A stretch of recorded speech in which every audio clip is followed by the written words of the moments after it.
Oh yeah, there we go, I captured it. As I always say, once it's gone quiet for a bit, you're expecting a big one. There we go, got it. Okay, boys and girls, bit of a different one today. I'm in France, just about 50 kilometers south of Paris, and we have a nice storm.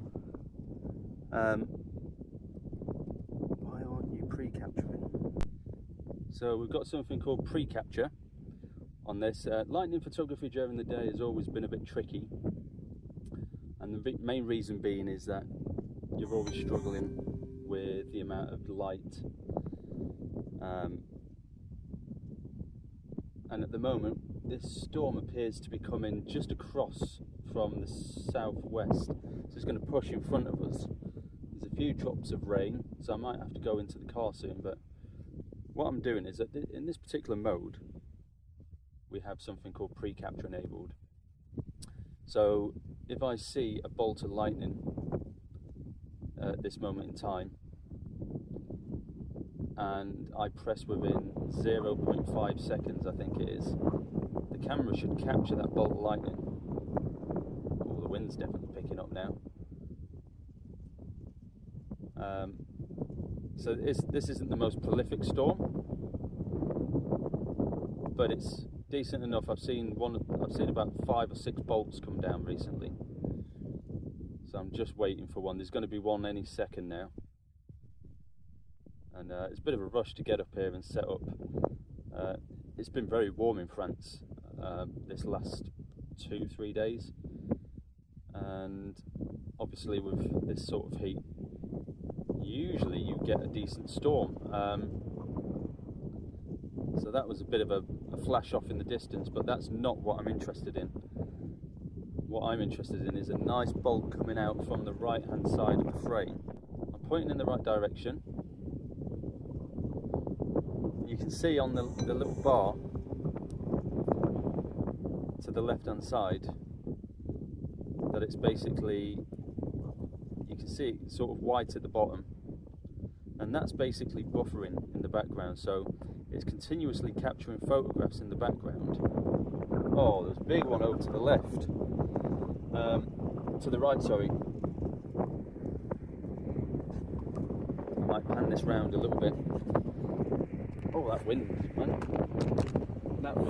That was a massive bolt over in that direction.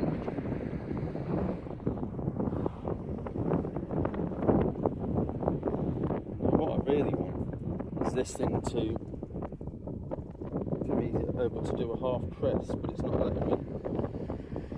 But I'll just use my finger. So I've got a remote shutter. Because usually with lightning photography, you don't really want to be touching the camera when you're taking the photograph because you get motion blur. But for what we're doing right now, it doesn't really matter because we're limited. We can't get much short. We can't go longer than 1/30th of a second in this mode. So I'd say that is the only disadvantage. But we've got plenty of light at the moment, so that's not an issue. And this is still quite some distance off. This is an elevated storm, and for the time being I haven't really heard any thunder. I'm just waiting for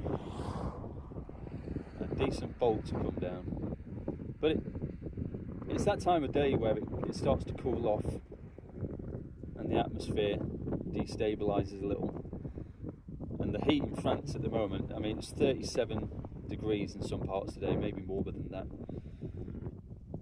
And it seems to be just enough instability.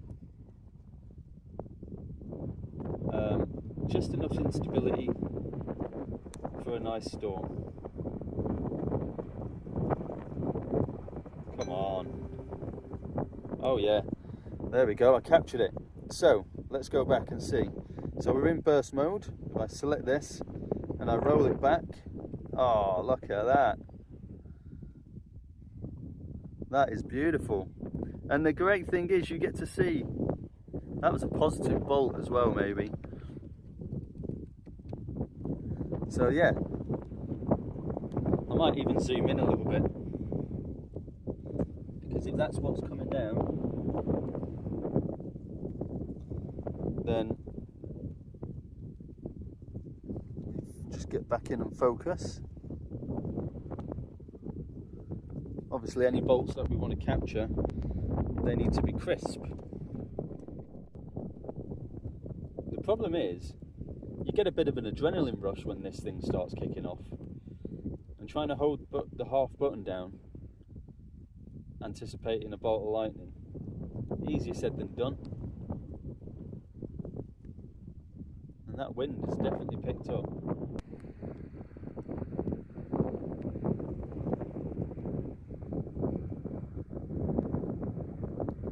As I always say, once it's gone quiet for a bit, you're expecting a big one. There we go, got it. I must have got that.